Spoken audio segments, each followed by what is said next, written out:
Again, good evening to the others who joined us a bit late. Welcome to our Bible study. This is the sixth series. We have been studying on God, and the main title is Does God Exist? One of the most asked questions in the postmodern world. And we need to see how if this question can make sense. So far, we have, let me just Yes. So far, the outline was evidence against the existence of God. We looked at it, what the world is saying, why they don't believe in God. Then many people say belief in God people or is very irrational. Is it true? And we looked at the evidence for God outside Bible. Then we looked at the evidence for God in the Bible. Then last week we looked at if God created the universe, then who created God? We looked at how that could be answered. And then today we will look at can belief in one God be proven? Because we believe in one God, but that the world has many gods. How can you prove that there is only one God? I have extended this study to one more. As I was preparing today, I felt there is a need for one more, and that will be next time. It will be does it matter whether I believe in God or not? So, what's the point? Does it make any difference? I think that will help us to wrap up properly everything that we have been studying. So, God willing, we will look at that next time we meet. But for today, can belief in one God be proven? Why is this question important? Because we all know there are so many gods in the world. And if there are so many gods, then how can you say there's one God? And not only how can you say there's one God, how can you even say that your God is the real God and other gods are false gods? So we need to especially understand this question. Can belief in one God be proven? Now, there's so many religions in the world. Few of them I put here, some of the major ones. There are hundreds and thousands, but let's look at few of them. Atheism is actually progressing. It is spreading. Many people are becoming atheists. It's a form of a religion. Not believing in a God has become a form of a religion. Then we have agnosticism. That means this is a belief. Ultimate reality, if they think there's ultimate reality such as a God is unknown or probably unknowable. In other words, one who is not committed to believing in either the existence or the non-existence of God. They're almost like atheists, but not but they don't know. It's almost like that, neither here nor there. Then there's Baha'i faith. I'm sure you might have heard of it. We have a huge temple in Australia, in Sydney, India. Buddhism, mostly in the Asian countries, it's very prevalent. It is spreading in Western culture also. So many people believe in Buddhism, the meditation, the peace of life, or whatever their teaching is. And of course, Christianity, the biggest religion in the world, number one in terms of territory it occupies, and also in terms of numbers. Then Confucianism, then Druze, then Gnosticism. What is Gnosticism? It's the belief that human beings contain a piece of God, the highest good or a divine spark within themselves, which has fallen from the immaterial world into the bodies of humans. Gnosticism says that every human there is a element of God, so you can be a God too. And many others. Hinduism, I'm sure Hinduism is also very big. In fact, I think this is the third largest religion. So many Hindus, India itself have so many, and they believe in millions of gods, hundreds and thousands of gods, not just one God. Of course, Islam, they believe in one God. Jainism, Judaism also believe in one God. Rastafarianism and Shinto, I don't know what that is. Sikhism, Zoroastrianism, traditional African religions, African diaspora religions, indigenous American religions. All this to say every tribe have their own religion. Within the tribes, even every I don't know what you call class or clan or group or village. You can see, especially in African and American indigenous and many other places, even in some Asian countries. It's almost like every village have their own god. And all these gods. So the question is, if all of them believe in God and they believe their gods, how can you say there's only one God? So when I talk of God, there are four different systems of belief in God. Of course, the first one is monotheism, which means we believe in one God. The example is Christianity, Judaism, and Islam. These three uh, religions promote belief in one God. Then there's polytheism. That means poly means many, theism means God. So belief in many gods. Example, Taoism, Shintoism, Chinese folk religion, Japanese Shinto, Santeria, most traditional African religions, and various neo-pagan faiths. They all believe in many gods. Of course, in the henotheism, belief in one god, while actually polytheism, Hinduism also can come there, but some scholar put it in this order. Henotheism, belief in one god while accepting the existence of other gods, like Zoroastrianism, Hinduism, Hellenistic religion, Canaanite religions, and early Judaism, the Church of Jesus Christ of Latter-day Saints. That is interesting, isn't it? So, what is the henotheism? They not only they believe in one God, but they also believe other gods exist. That's what is henotheism. Then finally, pantheism is a belief that reality is identical with divinity, or that all things compose or all encompassing immanent God. Pantheism means God is everywhere. You can find God in everything, in the tree, and plants, in animals, in humans, in the air. Everything you see is almost like whatever the reality you see around you, God is there. That is God, something like that. So all the belief, whatever the people believe about God, they all can be put under this. All those different religions, they fit into any one of these four categories of belief system in God. Now let's quickly look at them briefly before we ask the question, before we try to attempt why we believe in one God. Polytheism, the belief in or worship of more than one God. Today, polytheism is noted for many parts of Hinduism, Mahayana Buddhism, Confucianism, Taoism, Shintoism, as well as contemporary tribal religions in Africa and in America. What do Zodin, Zeus, Ra, Vishnu, and Maitreya have in common? Each belong to a group of deities, with worshippers paying homage to multiple deities of varying power. These figures are part of polytheism, or the belief in and worship of many gods.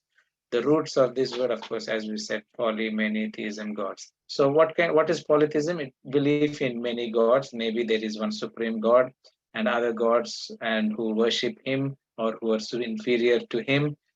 They share some works together, all sorts of things. This is how this goes. Typically, in polytheism, a particular deity is called upon for a specific event, a specific need, or a god's relationship with an area, grape fields, volcanoes, war, or families. God would be organized in pantheon or a collection of all the gods of a group of people. Some examples would be the Norse pantheon, Greek or Roman pantheon, Egyptian pantheon. However, you have to be careful with the Roman pantheon because it was also the name of the building. Now, what is this saying is pantheon means certain gods are grouped into certain groups, and each god have a certain responsibility in the affairs of the earth or the universe or the world because there are many gods. Ancient pantheistic religions are often referred to as a mythology, a term that reduces them from the religions that have once were. For example, the Greek mythology of Zeus, Hera, Athena, Ares, and others were once a religion. When you look at the history of the Greece, especially in those days, we all know, I think, I don't know of the other gods, but at least I'm aware of Zeus and Athena. Hera and Ares, I don't have much knowledge. Powerful gods among the Greeks. You read them all in mythologies of the Greece. But what do you see now? Even those days, they had priests and priestesses, prophets and followers. That's what you see in the history. But what about today? Nothing. But now it has been relegated to fantasy stories of the past. So if you talk about the gods of the Greeks now, what do you say? It's all they come under the category of myths or mythology. There is no priests or priestesses or prophets or followers of these gods right now. So what are we saying? So that's what is polytheism. Today's polytheism is noted for being part of Hinduism, as we said, all these things um, in Africa and other places. But many of these remain within cultures that have resisted attempts at religious conversion to a monotheistic religion. Many of these people are opposed to even accepting other religions because they believe in many gods. And they have found ways of having the two remain side by side. For example, it is not uncommon to have many parts of the world to have several religions buildings near each other. India is one of such uh, that is possible. So polytheism is in that order. Now, where did this polytheism begin? It has been hypothesized that along with the Proto-Indo-European language, a natural form of religion formed as well. This primitive religion focused on deified versions of natural events and things. Some of the basic include the Sky Father, the Earth Mother, the World Tree, the Trickster, and other basic concepts. That means as the civilization developed, as people began to look at nature and its power, they gave names to sky and earth and moon and whatever they could see, as they believed them to be the gods because they are the source of life. Sunlight is necessary, oxygen is necessary, trees are necessary, earth is necessary. So, because they are a source of life to humans, they were counted to be gods. As time passed, the religion took on new complexities. Basic characteristics took on new features and aspects.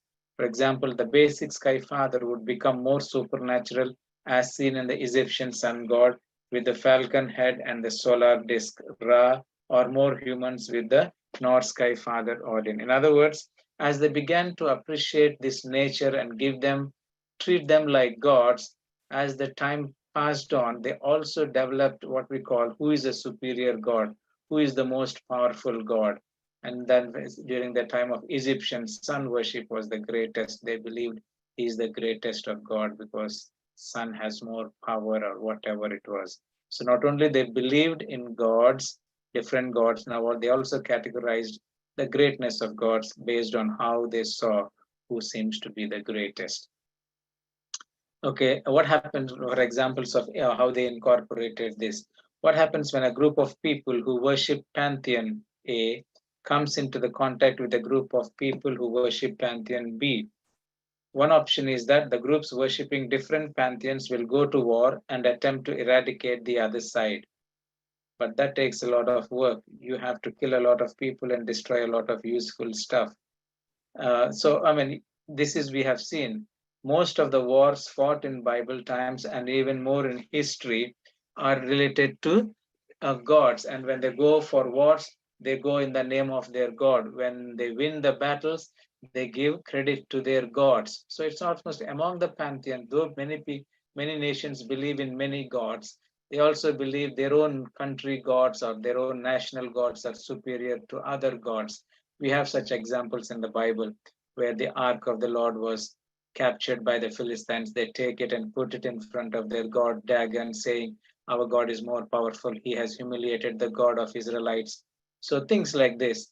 So this is how they, as much as they believed in many gods, within that belief of polytheism, they believe there, though they have many gods, they have many gods within each clan or each tribe or each nation, and they believe their gods are superior to other gods.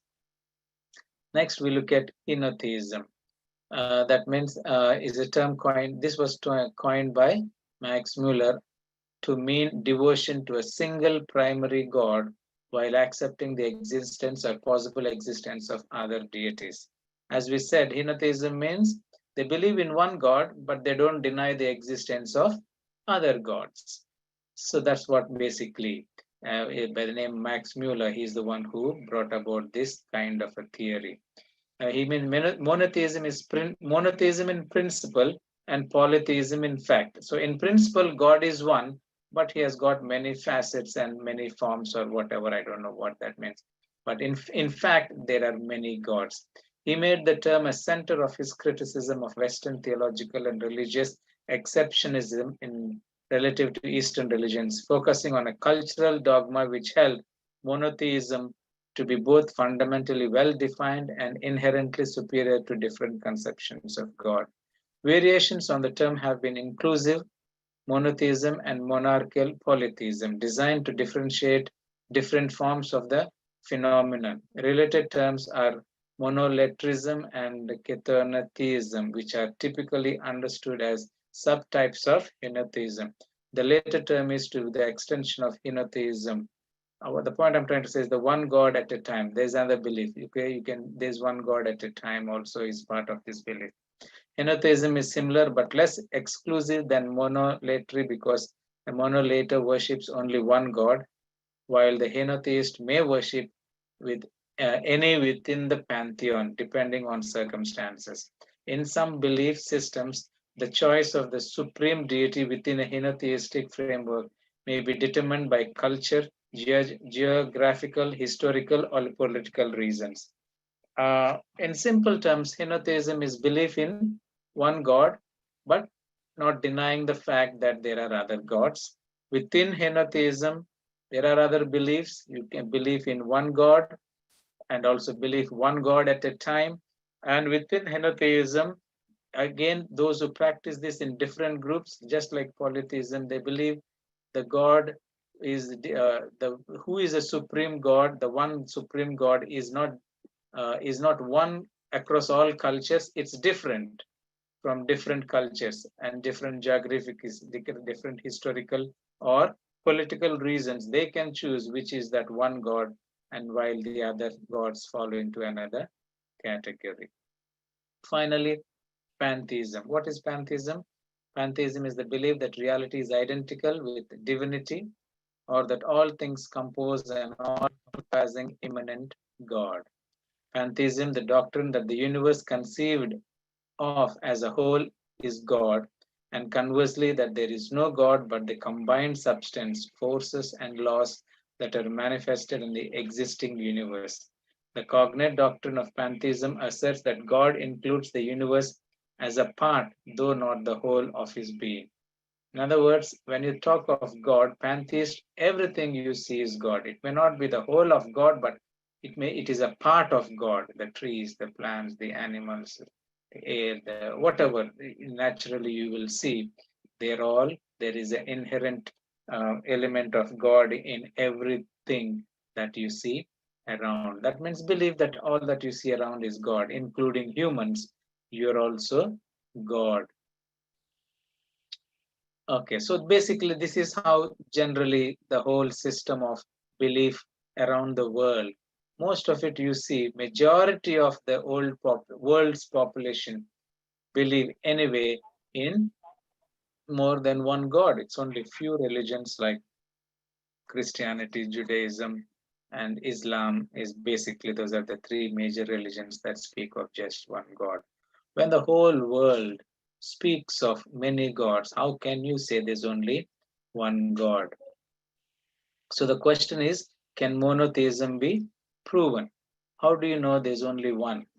Why do you think your God is so special? And everybody says their God is special. Everybody thinks their God is real. Everybody thinks their God is superior to other gods. How can you come to such conclusion? Monotheism or the belief in a single God cannot be proven in as much as any theory in philosophy or religion or science is impossible to prove. However, there are significant arguments for monotheism that point to it being a logical belief. The first rule to remember when discussing belief system is that no theory can be pure. If it is a theory, it's difficult to prove.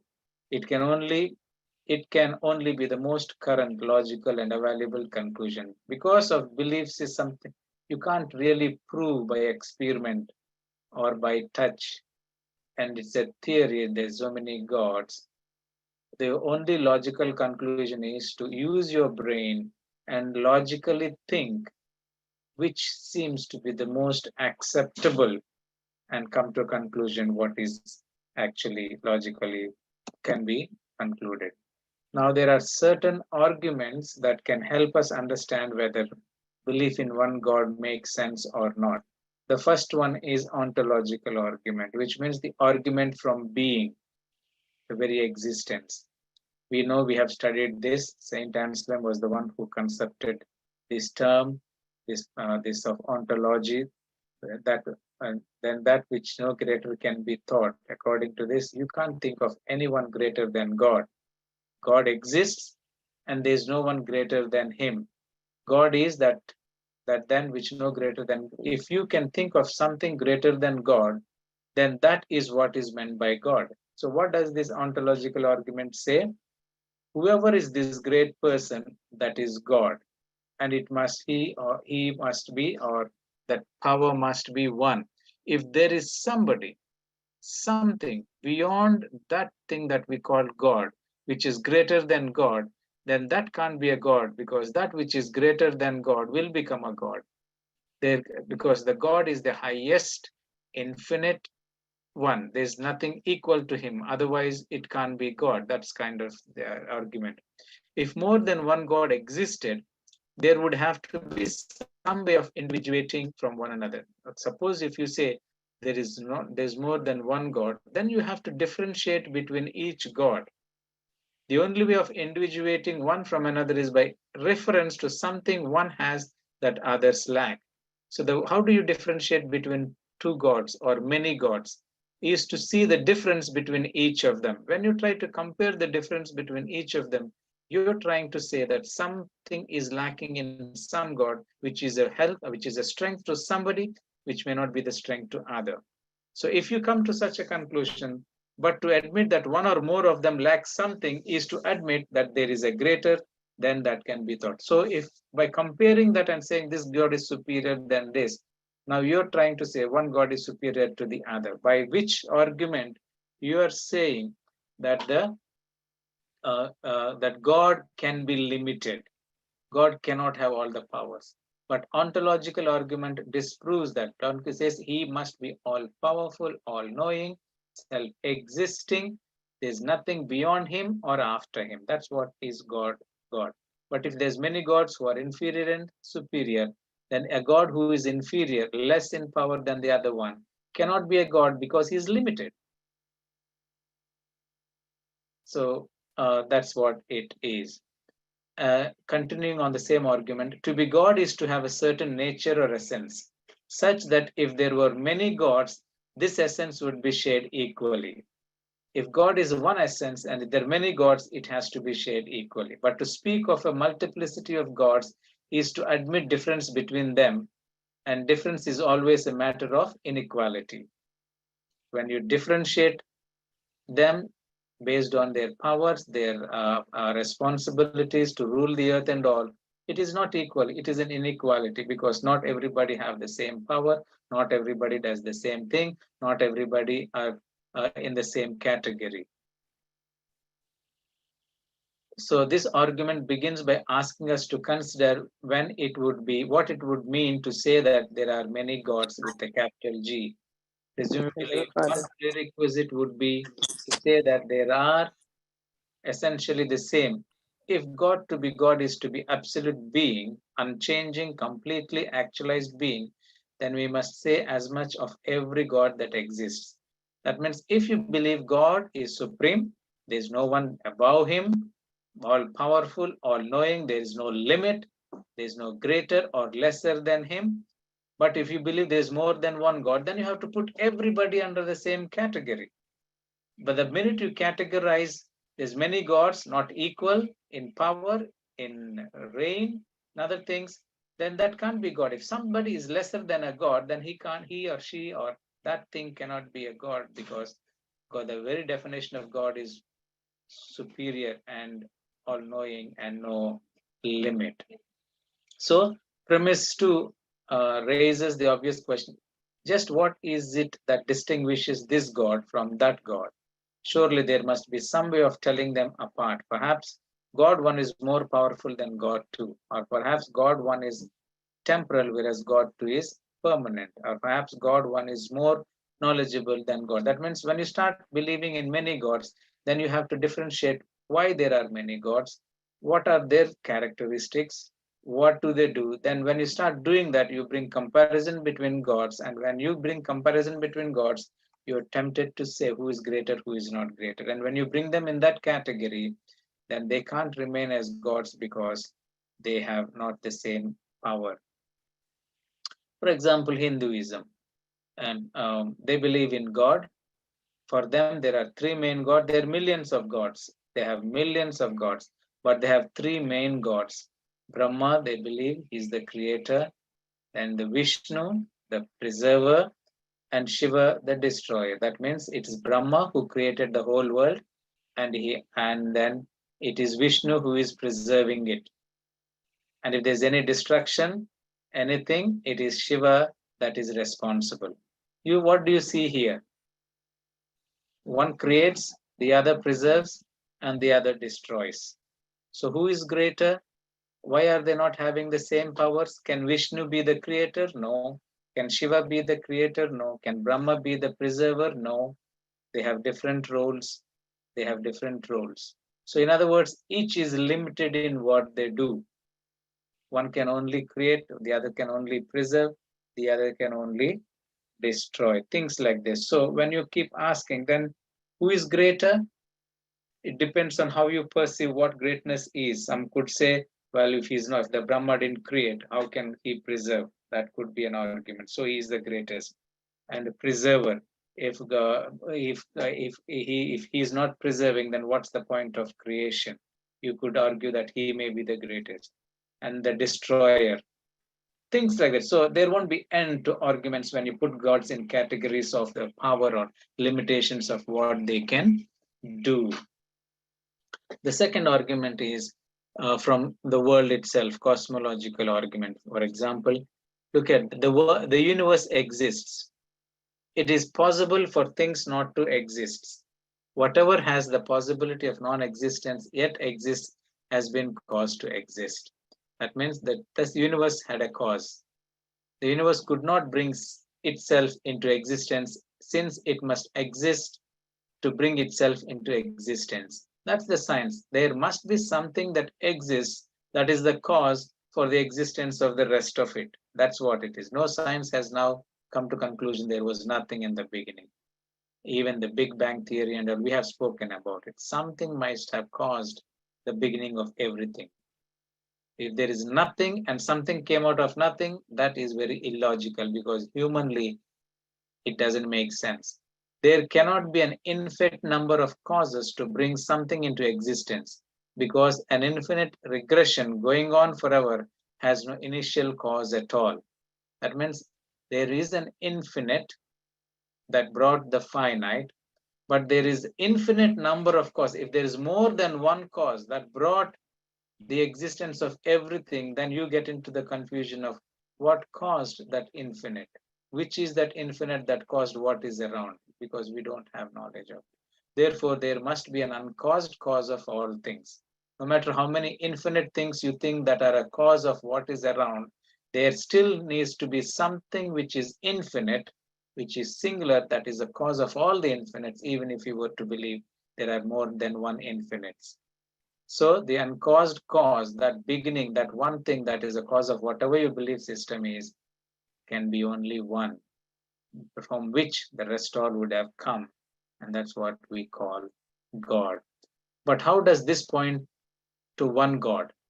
Now we are talking about one God. How does what this cosmological argument come into scene? It doesn't directly, however, it doesn't give direct answer, but however, one God is more logical for a simple reason than one original cause is a less complicated answer than multiple causes for which there also must be causes.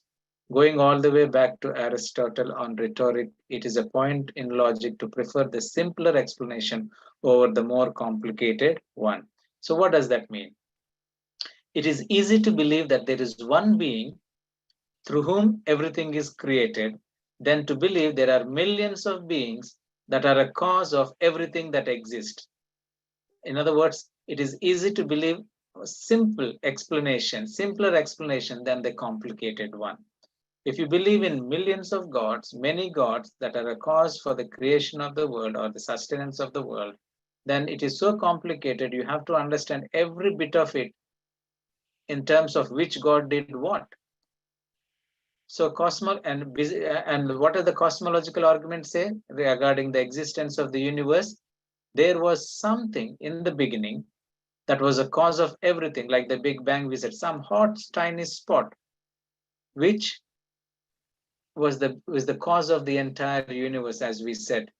So it is easy to believe that than to say there are millions of that hot spot which was the cause of everything. Then you have to specify which one brought which one.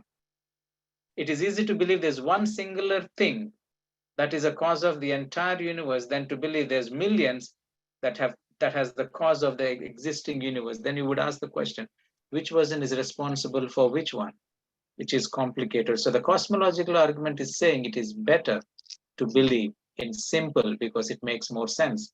Furthermore, if the universe was created by multiple gods, these gods would have to be created, which would hearken back to an even greater God who would in fact be God.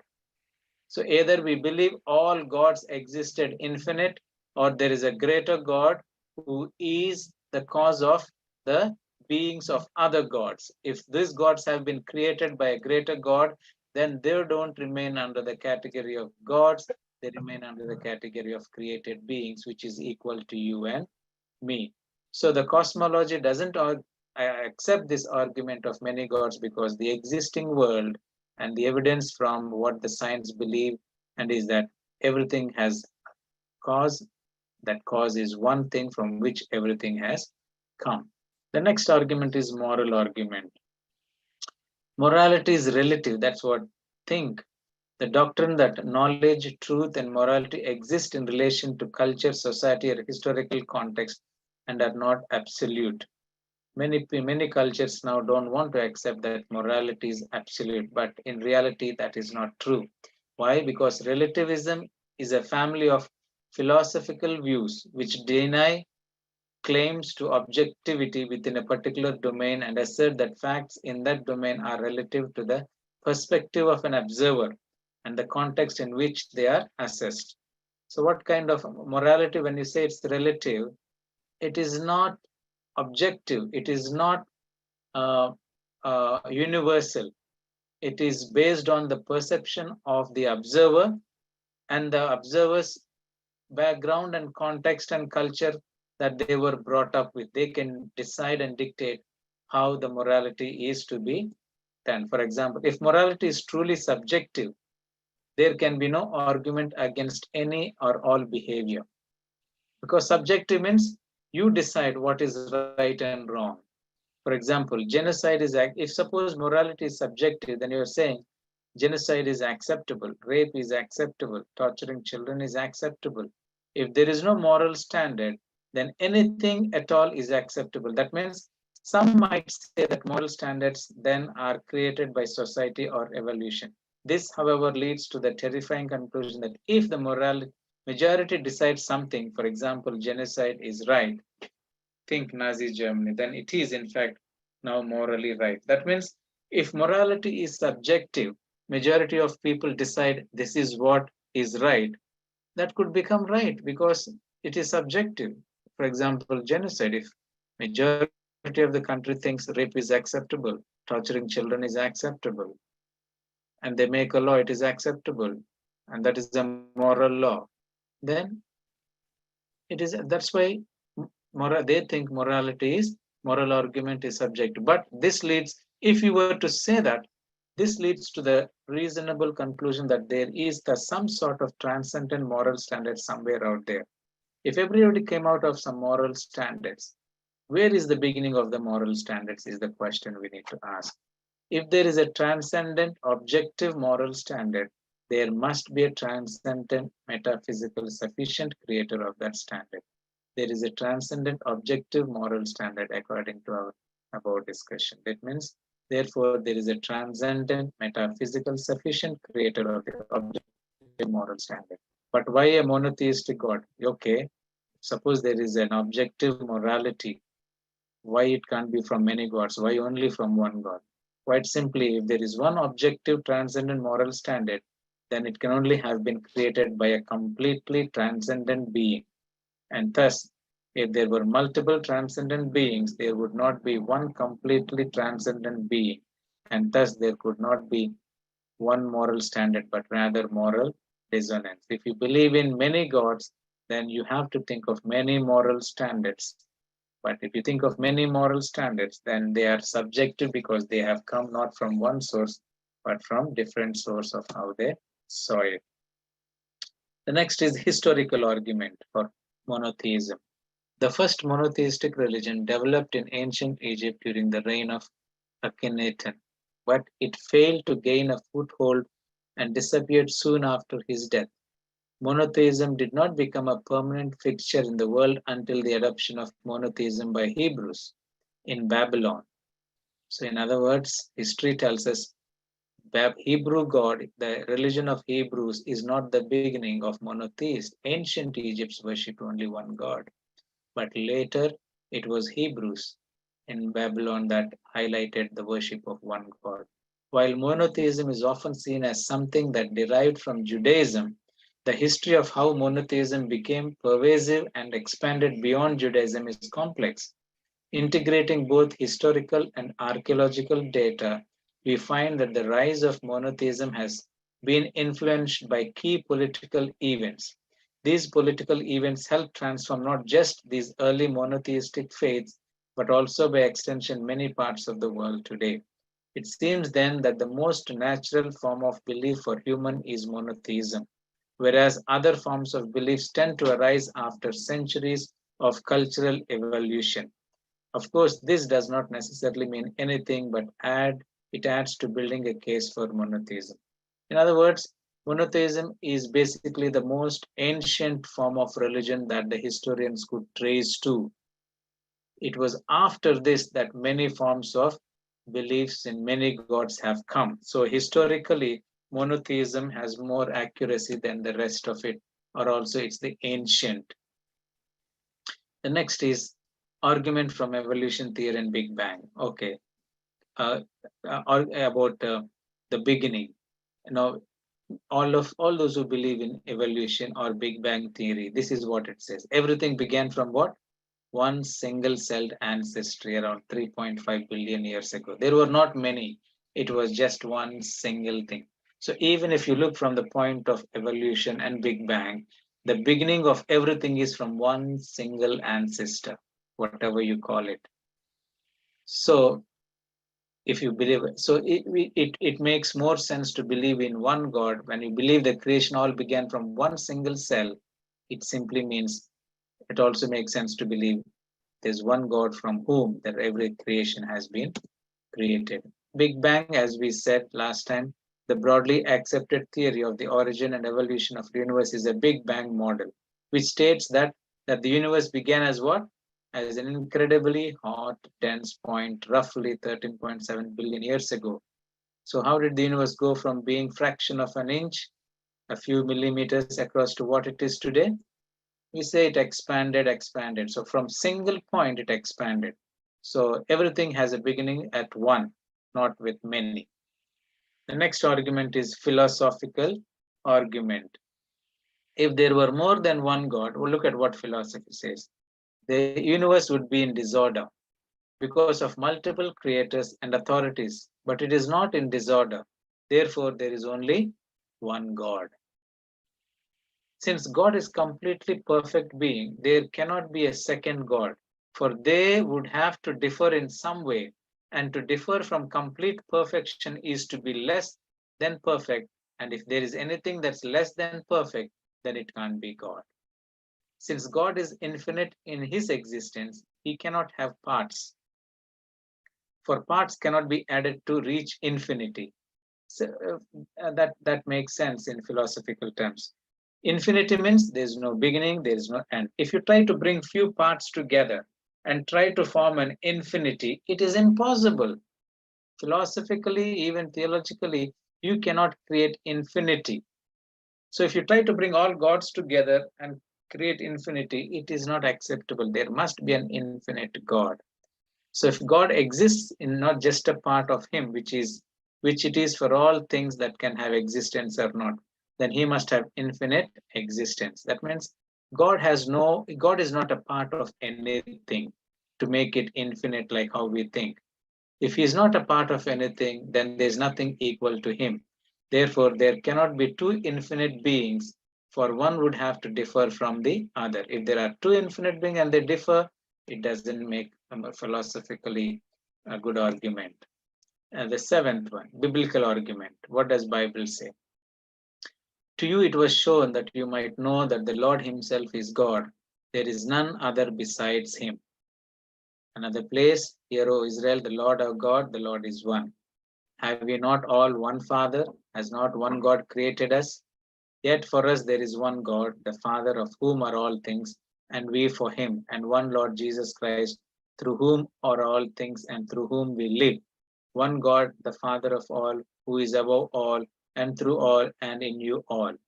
Well, after this, after another session of does God exist, we will look at Trinity, because that is another blame that Christianity we are tagged with. You say you're in one God, but you say Father, the Son, and the Holy Spirit. You say Father is great, Son is less. Are they two different beings? Is it not believing in polytheism? But yet you say you have one God. We will tackle that from the next topic. But for now, I just keep in God. It is one God. We don't worship three gods. For there is one God and one mediator between God and man, the man Christ Jesus, who gave himself a ransom for all, to be testified in due time.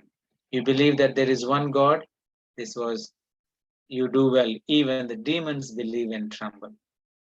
This is the Bible clearly saying that there is one God. Um, Look at Exodus 12:12. What does it say? I will bring judgments on all the gods of Egypt. I am the Lord.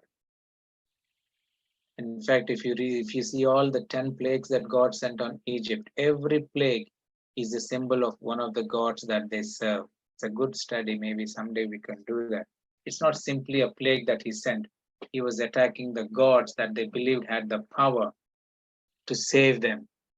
So God is saying he is the one who can destroy all the gods because he is the Lord, which means he is the only God. Did the biblical God just acknowledge other gods? No, he's saying they are not gods. He is the only God. Look at the first two commandments of the Bible itself.